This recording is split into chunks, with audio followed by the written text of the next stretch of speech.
Hello BPED students! Good day to all of you. I would like to welcome you in our subject MP18 Process of Teaching Physical Education and Health. I am Max Edward Ramos from BPED 3B, the leader of Team Gold Diggers. Today we are giving you the important lessons about the learning styles as it is our topic for today. With that, here are the learning objectives of our lesson for today. At the end of the lesson, the student should be able to identify the VARC learning style, its purpose and background. Second, understand the different characteristics of 21st century learners and learning skills. And last, examine the Gardner's multiple intelligences. And of course, we have here the learning content. These are the concepts you will get to know in this video. The first one is the 4 learning styles. You will learn about the VARC model. In here, if you don't know what it means, don't worry as you may encounter it later on. The second topic is about the characteristics of 21st century learners. Here you will know the 4 C's and other characteristics of 21st century learners. The third and the last one is the Gardner's multiple intelligence. In this topic, you will learn about the 9 intelligence a human might have. Without further ado, let's just dive right into the lesson. My name is Beros Bautista. Now, I'm gonna discuss to you the some part of types of learning styles. So first, we have visual. In order to access and understand new knowledge, visual learners prefer the use of pictures, diagram, and graphic organizer in otherwise. So visual learners learn best using images, pictures, colors, and maps to organize, retain, and access information. They'll use visualizations, picturing their ideas, drawing concepts, and so on. And because of that, they imagine objects, plans, outcomes in their minds, and they have a good spatial sense. So dito sa visual, mas madali natin o ng mga estudyante na natututunan o mas naintindihan ang isang lesson o isang bagay sa tulong ng ating mga nakikita. Saka mas prepare nila ang mga pictures or images to gain or access information. So, kaya nga visual it means you learn by seeing or looking. So, sa visual learners, you will, first, we have, take detailed notes rather than get involved in discussion. Second, maaari kang upo at pumunta sa harapan para makita mo yung mga images or pictures sa mga presentations. Last is may benefits ang illustrations and presentations, and especially those in colors. So next is auditory. In circumstances such as lectures and group meeting, auditory learners understand fresh material better by listening and speaking. So oral learners use repetition and benefit from the use of visual aids as a study technique in otherwise. So, auditory means you learn from hearing and listening. So, auditory sometimes tinatawag din na oral learners. Mga auditory learner, mas prefer nila yung makinig sa information that is presented vocally. So, these learners work well in group settings kung saan vocal collaboration is present and may enjoy to reading aloud themselves too. Maaari kang ma-enjoy sa discussion and talking things through and makipag-usap to others. And second, acquire or obtain knowledge by reading aloud. Read and write. Students with a powerful preference for reading and writing learn best by sentence. As extensive note takers or enthusiastic readers, This student can introduce themselves and can translate abstract ideas into words and essay. Ibig sabihin, ang mga mag-aaral na may malakas na kagustuhan sa pagbabasa at pagsusulat ay pinakamahusay na natututo sa pamamagitan ng mga pangungusap. Minsan ay kilala ito bilang pangalawang visual modality para sa pag-aaral. Ang pagbabasa at pagsusulat ay isang estilo ng pagkatuto kung saan ang mga individual ay nakakakuha at nakakapagpanatili ng pinakamaraming impormasyon sa teksto kumpara sa imahe at simbolismo.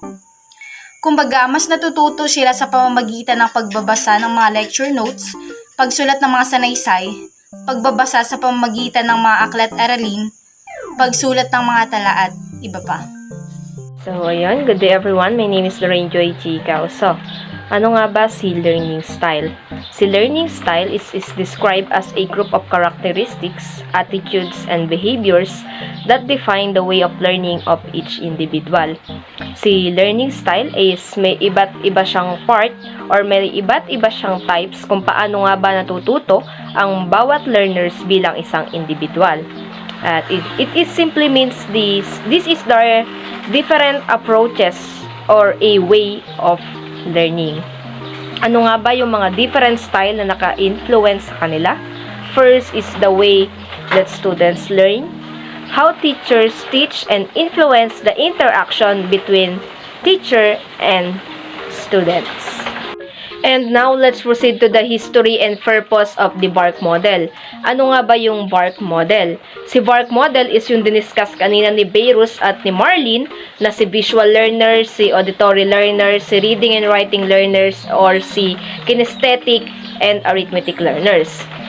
Ngayon, pag-uusapan natin yung history and purpose ni BARC model. First is there are many different ways of categorizing learning style, but Neil Fleming's BARC model is the one of the most popular.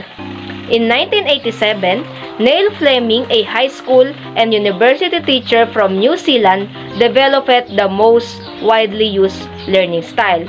Ano ba yung purpose kung bakit dinesign si BARC model? The purpose of this model is to help the students and others to learn more about their individual learning preferences. Hello there, I'm Daryl James Menya from BPED 3B, and this is the continuation of our report. So now let's proceed to the characteristic of 21st century learners. So first we have a creativity and innovation. So creativity is defined as the use of imagination or original ideas to create something in order to be a creative thinker.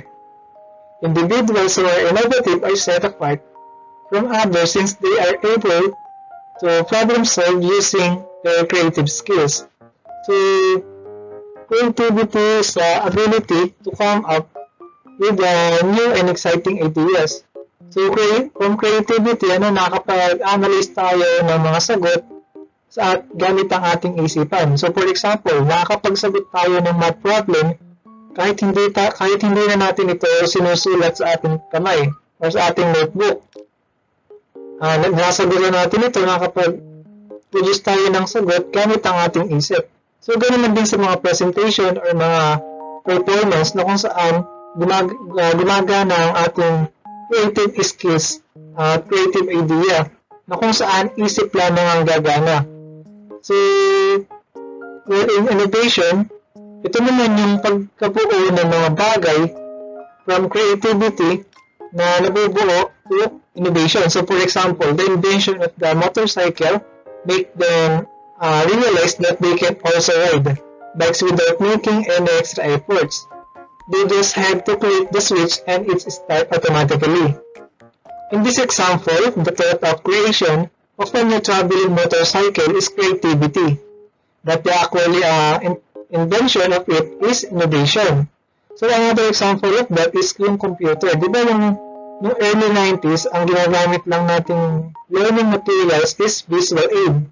Or kung saan ginagamit tayo ng mga Manila paper, cartolina, bond paper, or kung ano pa mga pwede natin gamitin pang design para sa ating report. So, either ito ay reporting or recitation. So, Sa paglipas ng panahon, no, sa develop na ang technology, nagkaroon na ng laptop kung saan mas pinaganda ang mga presentation, inayos at pinag-improve gamit ang technology. So, dati kung ang ginagawa natin ay effort kung effort, gupit, sulat kung sulat, o kumbaga mano-mano, yun ang to say. So, sa paglipas ng panahon, dito na pumapasok yung innovation dahil sa technology na naimbento ng mga creator. Napakalaking impact nito dahil dito mas pinaganda ang ating presentation at naging presentable dahil nga sa PowerPoint na ating ginagamit ngayon. So, dito sa example nito, dito pumapasok yung creativity na pinrocess papunta sa innovation na para makabuo ng isang bagay o bagay-bagay. So, next is communication and collaboration. So, communication is the practice of conveying ideas quickly and clearly. It is expressing thoughts clearly, crisply, articulating opinions, communicating coherence, instruction, motivating others through powerful speech. So, communication, isa ito sa learning styles na sa 21st century. Tinuturuan ng mga bata kung paano ba makipag-communicate sa iba. Tinuturuan nila kung paano makipag-halubilo or kung paano ba makipag-usap ng tama. So, tinuturuan din nila kung paano ba makipag-usap gamit ang sign language. So, communication ito ang isa sa mga importante na tinuturo sa 21st century. So, while in collaboration, dito na pumapasok yung pagtutulungan ng isang grupo. Pagpapalitan ng informasyon, idea, pagbibigay ng mga concern, skills, experiences, creativity, opinion, and suggestion para makabuo ng bagay-bagay. So, for example, paggawa ng mga makabagong inbensyon ngayong 21st century tulad ng computer. So, alam naman natin na hindi ito magagawa ng isang tao para mabuo ang isang inbensyon. So, pinagsasama-sama nila ang kanilang ideas,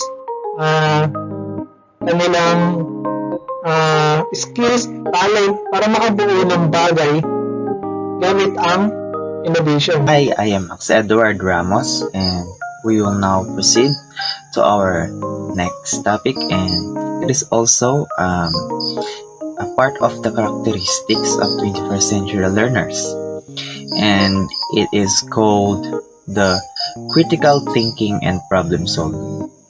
So when we say critical thinking, it is about thinking beyond a normal person can give. So it is composed of analyzing, and I believe that it comes with decision making, because when you came to think or decide, you must have this skill. So critical thinking comes with decision making, and of course it involves observations and observational skills that a person have. So when there is a problem, so critical thinking comes and critical thinking happens. So why? So when we say if there's something that we can solve, or we can get through it, of something or a situation where we stuck and can't choose or can't decide what to do, so and that is when the problems occurs. And when there is a problem, we need to resolve a problem in order to free ourselves from that situation. And that is when the problem solving comes to light. We as a 21st century learner need to have critical thinking and problem solving skills. So problem solving involves critical thinking, because you need to analyze or interpret or plan what should you do, or what steps are you going to take in order to overcome that a certain problem. And then you also, after you decide or observed what you need to do, you need to come up with a decision, and you need to apply the strategies you have learned, or the strategies you know that might work in order to solve that problem. And then that is when these two works as one.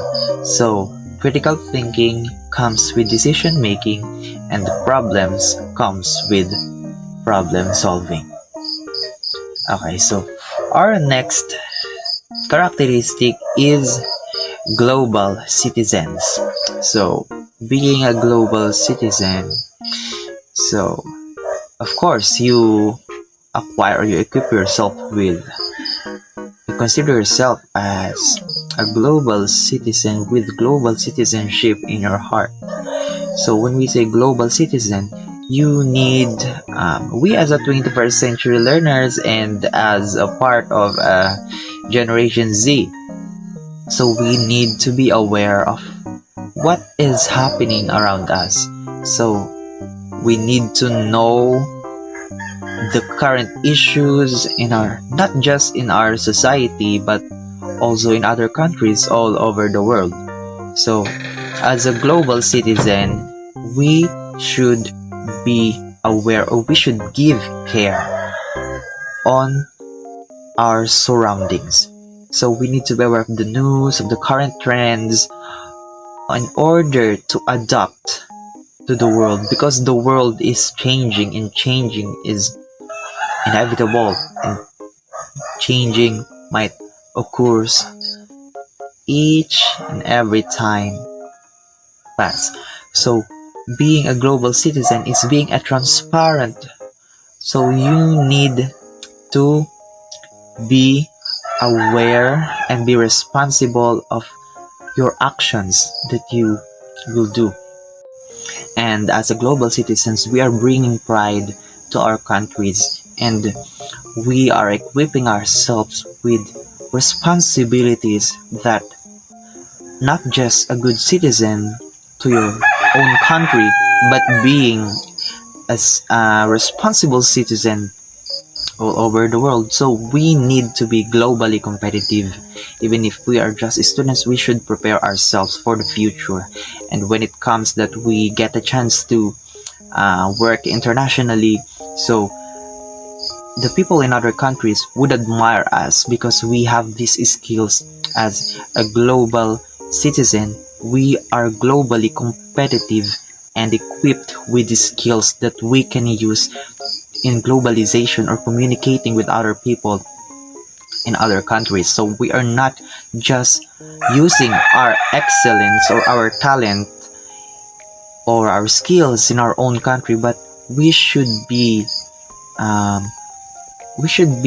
future minded. We should envision the future, that let's just not limit ourselves on what we can do, that we can only work here or we can only serve for a country, but also we can show to the other country or to the world what we can do. And that is what global citizens mean for us as a 21st century learner. So we need to be aware of our surroundings, and we should know how to make or how to bring success or improvement or progress in our economy, and how to contribute in our country. And then we should be globally competitive. Even if we are just students, we should just prepare or foresee what we can do, or we should have visions on what can we contribute to the world. Good day to everyone. This is John Eldridge G. Sandiego from BPED 3B. So here is the continuation. So, technology literacy. Learners of the 21st century are digital natives. They are familiar to constant changes or technological changes and welcome any technological advances when they happen. They must be able to analyze information objectively, and to learn what is important and what to discard, so that they can share information as conclusive analysis to others. And as I remember, technology literacy is the ability of an individual, or the ability of person working independently and with others to responsibly, appropriately, and effectively use technology tools or as their medium to access, manage, integrate, evaluate, create, and of course to share communication or to share important information. So, di ba nga sinasabi daw na yung technology literacy daw is, kumbaga parang nakafocus na tayo sa digital devices. So, di ba binanggit doon digital natives, meaning that people are concerned or focusing about the devices or the digital that we use to share information or to communicate to others. So, sinasabi ni technology literacy na yung tao daw mas nagiging effective or efficient kapag ginagamit nila yung technology even up to this day. Di ba parang yung tao mas sanay na sila sa cellphone or sa gadgets, sa laptops, ganyan. Kapag like for example, di ba during our online class, so we need to use technology or devices to cope up or to keep up in online class. So, sinasabing technology literacy na si technology literacy daw ay mas natutulungan yung isang tao na para mapadali yung gawain. Like for example nga, di ba, sa online class, halimbawa may assignments, gano'n, pwede tayo mag-search sa Google. We can use social media platforms to share information. So, yun yung naitutulong ni technology literacy sa ating buhay. So, binanggit din doon, a technologically literate person cannot know how each technology works, but its advantages and disadvantages, how to operate it, and so on. But he or she can learn enough about a product to put it to good use or to choose not to use it. Lifelong learners. The main factors of lifelong learning skills are globalization and technological development, and students must adjust to these skills and knowledge to become successful in the different.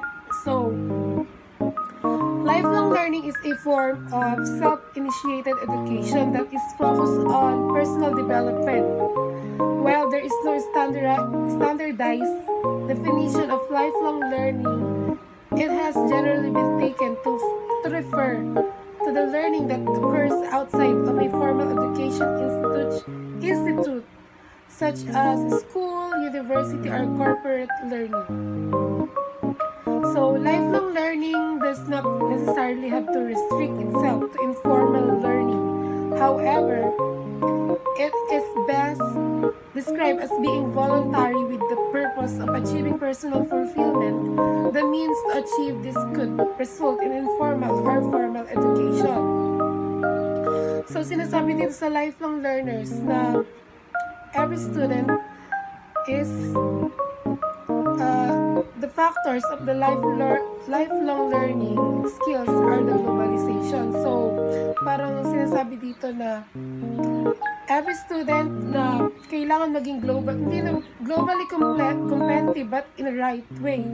Of course, we need to adjust, student must adjust to the skills and knowledge to become successful in the different.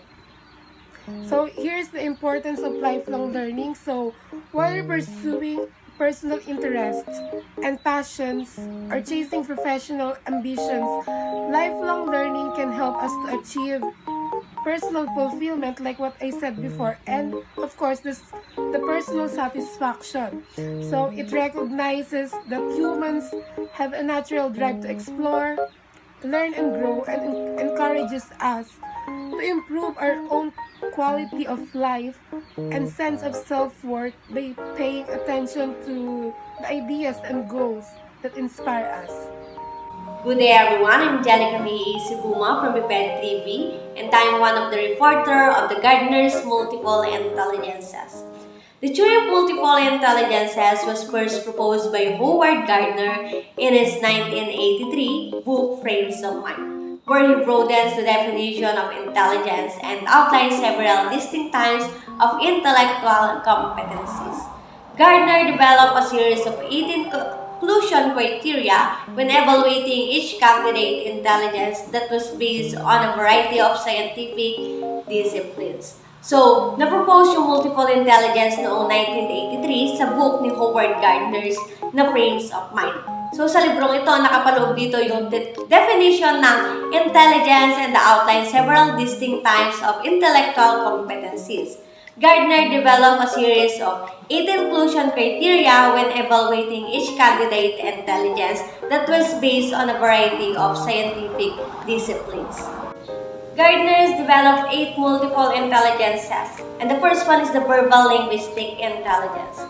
People who are strong in linguistic verbal intelligence are able to use words well, both when writing and speaking. These individuals are typically very good at writing stories, memorizing information, and reading. So, when we say linguistic intelligence, sila yung mga learners na natututo by writing and speaking. They are typically good at reading, writing, telling stories, and memorizing information along with dates. They tend to learn best by reading, taking notes, listening to lectures, and discussion and debate. So, yung may mga ganitong talino is may hilig sa pagbabasa, pagsusulat, and pakikipag-debate or pakikipag-debate. So, the potential career choices in linguistic verbal intelligence are lawyer, author, journalist, and many more. Next is logical, mathematical, or number reasoning smart. People with logical mathematical intelligence such as Albert Einstein and Bill Gates have an ability to develop equations and proofs, make calculations, and solve abstract problems. People who are strong in logical mathematical intelligence are good at reasoning, recognizing patterns, and logically analyzing problems. These individuals tend to think conceptually about numbers, relationships, and patterns. So, the logical mathematical intelligence is about number and reasoning smart. So, yung mga taong with lots of logical intelligence ay interesado sa patterns, categories, and relationships.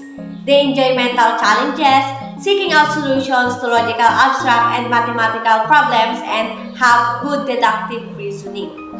So, karaniwan sa mga ganitong may talino is nag-accountant, statistician, scientist, at marami pang iba na about problem solving. Next is the bodily kinesthetic or body smart. Bodily kinesthetic intelligence is the potential of using one's full body or parts of the body, like the hand or the mouth, to solve problems or to fashion products. So those who have high bodily kinesthetic intelligence are said to be good at body movement, performing actions, and physical control. Ito yung mga learners na may hilig sa body movements, performing actions, and physical control. So yung mga taong may ganitong talino is mataas yung tinatawag na muscle memory. People who are strong in this area tend to have excellent hand-eye coordination and dexterity. So people with bodily kinesthetic intelligence are skilled at dancing and sports, enjoy creating things with his or her hands, have excellent physical coordination, remember by doing rather than hearing or seeing. So kung ang isang tao ay may strong bodily kinesthetic intelligence, ang maaaring maging career or the career choices na pwede dito is dancer, builder, sculptor, and actor. Okay na gets po ba? So, para mas maintindihan nyo mabuti, ang linguistic intelligence or word smart is about written and spoken. And the logical mathematical intelligence or number and reasoning smart naman is about problem solving. And the bodily kinesthetic intelligence is the ability to use the body to express emotion as in dance and body language, to play a game as in sports, and to create a new product as in invention. So let's move on to the intrapersonal or the self-smart. So good at being aware of their own emotional states, feelings, and motivations. They tend to enjoy reflection and analysis, including daydreaming, exploring relationships with others, and assessing their personal strength. So when we talk about the interpersonal or the self-smart, it entails the capacity to understand oneself, to understand one's feelings, fears, and motivations. It's not just what you are, but who you are. And also, it defined as within a person that is taking place within a person's self or mind. So, like for example, someone with intrapersonal intelligence, such as Albert Einstein or Socrates, may also have the potential for improved verbal and numerical intelligence.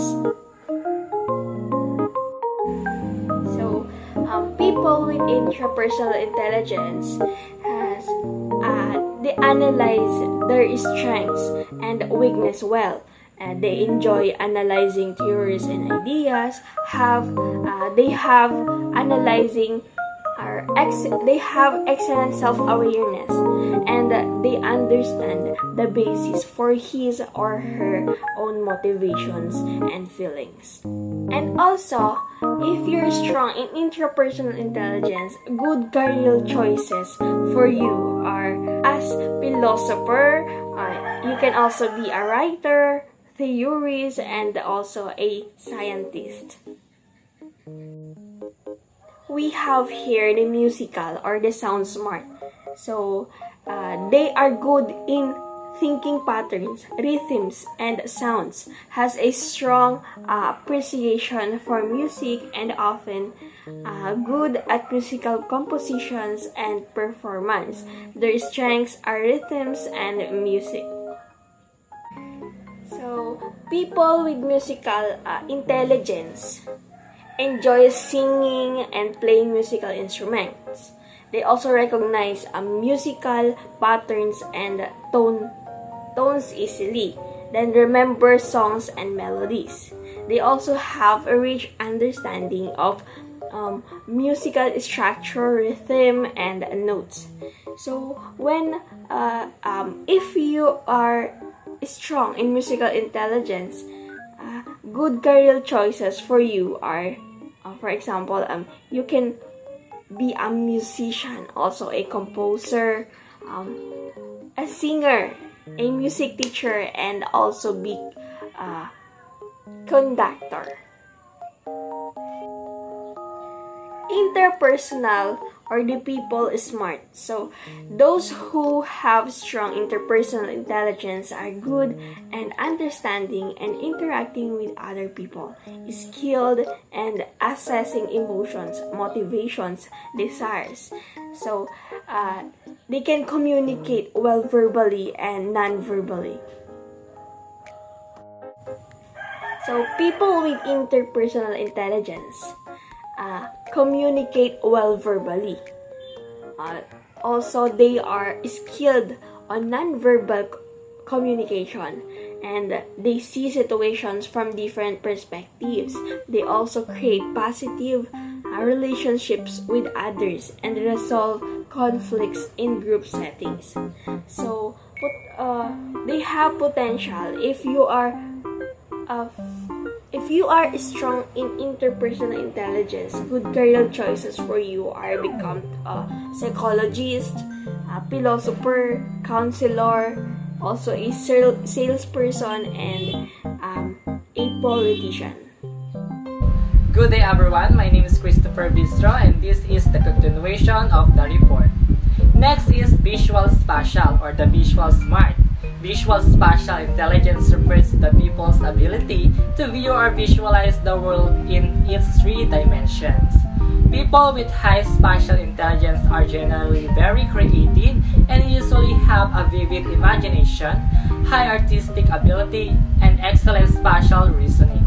These people are often referred to as a picture smart and can be found in professions such as architecture, design, and map reading. While when discussing visualizing the world in 3D, it involves the following capabilities like mental imagery, spatial reasoning, image manipulation, and artistic skill. First is mental imagery. It is being able to draw up an image or picture without an external stimulus, drawing from memories or previous experience. In other words, the detail of someone's imagination. Second is spatial reasoning. It is being able to think about objects in 3D and draw generalizations despite having limited information. Mention a pyramid, and a people with visual spatial intelligence will be able to visualize how that pyramid will look from the front or the top. The third is image manipulation. It is being able to visualize changes to an image before they have been implemented. For example, an artist visualizing how their picture will look before they have drawn it. And for the last is artistic skills. It is being able to create artwork. This also includes a graphic skills. You have high visual spatial intelligence if you have a high awareness of your surrounding environment. You have a good sense of direction. You enjoy playing jigsaw puzzles and game based around navigation. You daydream a lot and you enjoy being creative. Great careers for people with visual spatial intelligence include architect, geometry teacher, engineer, surveyor, urban planner, graphic artist, interior decorator, photographer, pilot, or cartographer. The next one is the naturalist or the nature smart. Naturalist intelligence refers to the ability to read and understand nature, having sensitivity to the non-living elements of all living things is considered nature smart. Have you noticed how some people can make anything grow? It as if they have a green thumb. Others connect with animals easily and some are completely at home in nature. Naturalistic intelligence describes people who are sensitive to the natural world. They enjoy being outside, nurturing, and exploring the environment. People with high naturalistic intelligence are sensitive to subtle changes in nature and the environment around them. You have high naturalist intelligence if you love nature and spending time outdoors. You connect easily with animals. You're good at raising or taking care of animals and plants. Great careers for people with naturalistic intelligence include botanist, oceanographer, camp counselor, scout troop leader, gardener, astronomer, meteorologist, geologist, or landscape architect. The last intelligence is existential or the life smart. Existential intelligence refers to deep sensitivity and people's ability to handle deep questions such as the meaning of existence. It's one of the most complex of the 9 types of intelligence listed in Garner's research. People with existential intelligence are not only comfortable talking about these serious questions but also strive to find the answer. While many of us are happy with going about our lives day by day, people with high levels of existential intelligence often think more deeply about daily occurrences. They ask questions similar to why are we here and what is the point of all this. They are often deeply philosophical thinkers and they have the capacity to look for answers to questions bigger than themselves. Existential intelligence is often called spiritual or moral intelligence. You have high existential intelligence if you genuinely want to find answers to questions such as what is the meaning of life or what happens after death. And you demonstrate high sensitivity on matters related to human existence. For the great careers for people with existential intelligence includes inspirational speaker, writer, clergy, author, philosopher, economist, or blogger. And that's all the 9 types of intelligence of Howard Gardner's. Thank you so much.